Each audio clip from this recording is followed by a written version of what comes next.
members of the cabinet that are here present, of course, our hosts, the Pasay City Lone District Representative Antonio Calixto, and the Pasay City Mayor Imeldo Calixto Rubiano, AFP Chief of Staff General Romy Browner, the major service commanders here today, our newly appointed Coast Guard, Admiral Caban, who is here, who has joined us for the first time.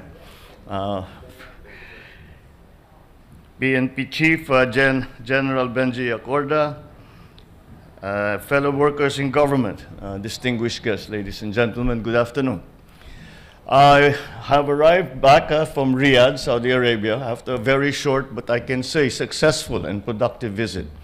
The ASEAN GCC Summit is a landmark event, and this happened for the first time when leaders from both ASEAN and the GCC states met and discussed regional and international issues and agreed upon the future of cooperation between our two regional organizations. The summit provided an opportunity to project the Philippines' long-standing promotion of a rules-based international order, which is essential to the maintenance of peace, security, and stability in our regions, which sit astride two of the most vibrant sea lanes of trade and communications in the world. I highlighted in particular the ways that we can collaborate in the areas of energy, food security, and the enhancement of logistic chains for the continued progress of our independent global economy. I underscored in this regard our commitment to the full implementation of the ASEAN GCC framework of cooperation from 2024 to 2028. With the GCC countries home to more than 2 million hardworking Filipinos, I, of course, called for the safeguarding of their rights and of their welfare, as well as for their upskilling so as to meet the demands of the increasing digital transformation in the modern workplace. The summit also provided ASEAN and GCC leaders an opportunity to convey their views on the ongoing conflict in Israel, in Gaza. I shared our hope for peace and that it should prevail, and for the welfare and safety of civilians to be upheld in accordance with international humanitarian law. During the Saudi-Philippine Business Roundtable meeting, we witnessed the signing of a memorandum of understanding between EEI Corporation and Samsung Engineering NEC Corporation Limited, or SENEC. SENEC is a joint venture between Samsung Engineering and Al Rushaid Petroleum Investment Corporation.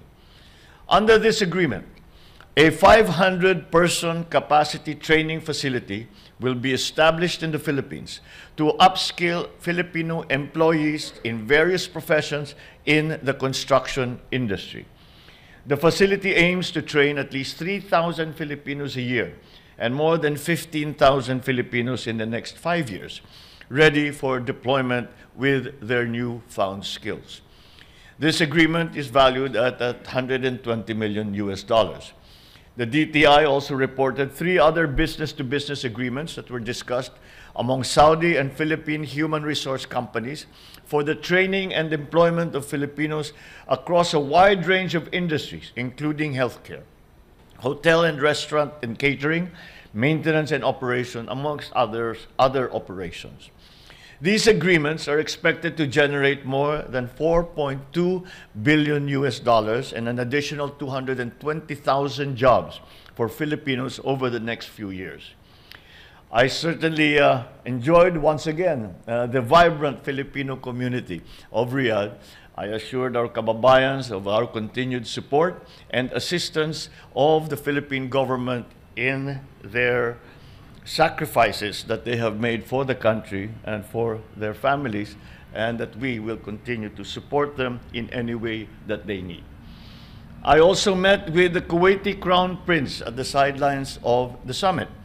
And at that very quick, very short meeting, we agreed to continue to discuss some of the obstacles in our relationship in terms of the bans that we had imposed for employment.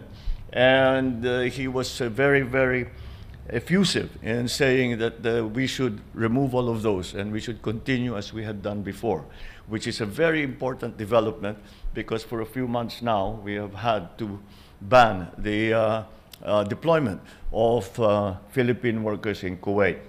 Now that will end and we will now return to the normal state of affairs with the Kuwaiti government, and in fact they have moved very quickly.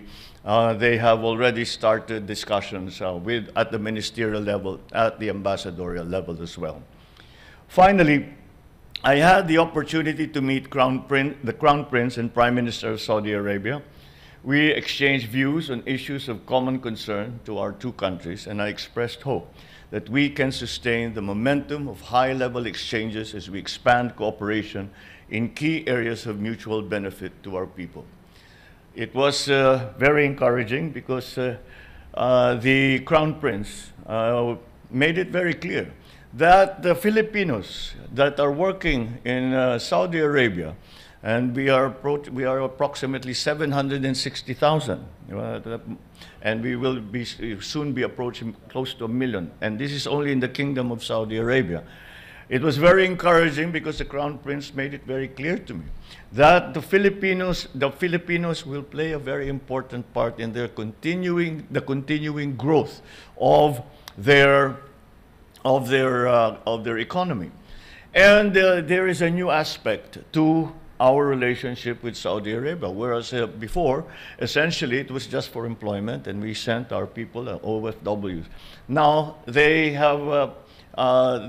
have extended that relationship and say that it is time that they bring investment to the Philippines and to support their food supply situation, and to support the industries that they are going to expand and they're going to establish. And so, whereas before it really was, you could have described it as a one-way street. We were sending workers to Saudi Arabia. Now it will be more of a two-way street where we will certainly continue to send our workers to Saudi Arabia, but they will also, for their part, come to the Philippines and make capital investments here in the Philippines as they see ASEAN and the Philippines in particular as an area of very good potential for the development and transformation of their economy. So let me assure you that we will continue to advance our national interests as we further expand our partnerships abroad. Maraming salamat. Magandang hapon po sa inyo lahat. Mabuhay po tayong lahat.